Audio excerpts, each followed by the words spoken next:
तर कोल्हापूर विमानतळ विस्तारीकरण आणि नव्या टर्मिनल बिल्डिंगचं लोकार्पण सोहळा आज संपन्न होतोय। पंतप्रधान नरेंद्र मोदी यांच्या हस्ते ऑनलाईन पद्धतीने हा कार्यक्रम पार पडणार आहे। मुख्यमंत्री एकनाथ शिंदे ह्या कार्यक्रमाला कोल्हापुरात उपस्थित राहणार आहेत।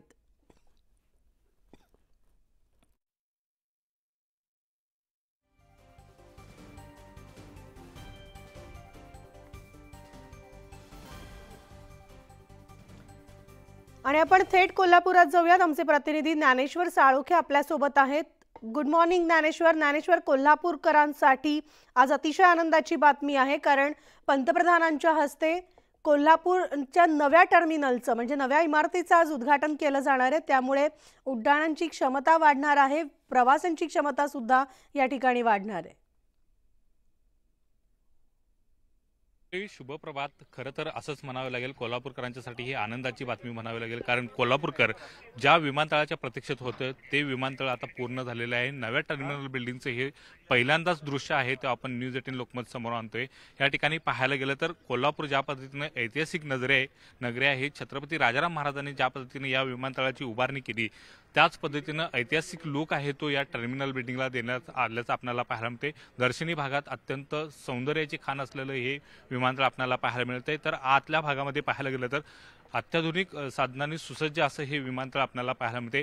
या ठिकाणी पाहायला गेलं तर प्रवेशाचे दोन द्वार आहेत ते या ठिकाणी आपल्याला पाहायला मिळतात। त्या दोन गेटमधून आतमध्ये आहेत ते आतमध्ये प्रवासी जातील आणि आतमधल्या भागामध्ये सुद्धा आहे ते ऐतिहासिक सौंदर्य ठेवण्याचा प्रयत्न आहे तो या ठिकाणी झाल्याचं आपल्याला पाहायला मिळते।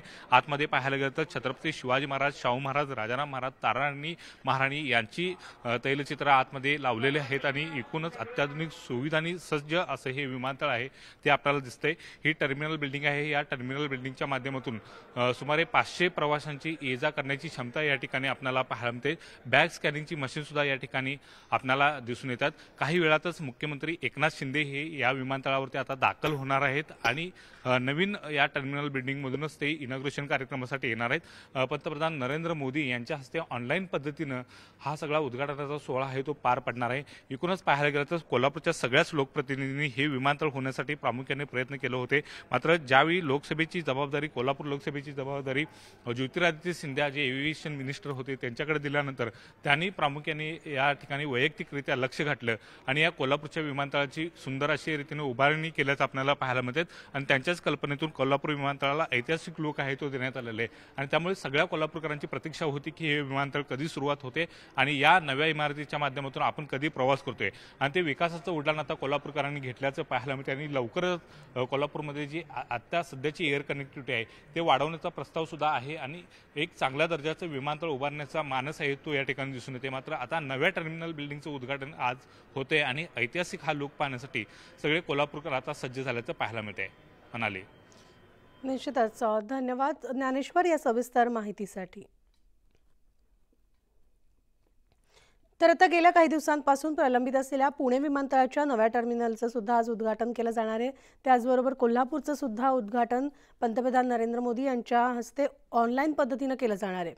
तर 4 ते 6 आठवडे सुरक्षा चाचण्या पूर्ण केल्यानंतर नव्या टर्मिनलवरून उड्डाण सुरू करण्यात येणार असून पंतप्रधान मोदी एकाच वेळेस ग्वाल्हेर, पुणे, आदमपूर, कोल्हापूर, जबलपूर, दिल्ली, लखनौ या विमानतळांवरील नवीन टर्मिनल आणि अलीगड, आजमगड, चित्रकूट, मुरादाबाद आणि श्रावस्ती या विमानतळांचं उद्घाटन करणार आहेत। नवीन टर्मिनलसाठी एकूण 475 कोटी रुपये खर्च करण्यात आलेला आहे।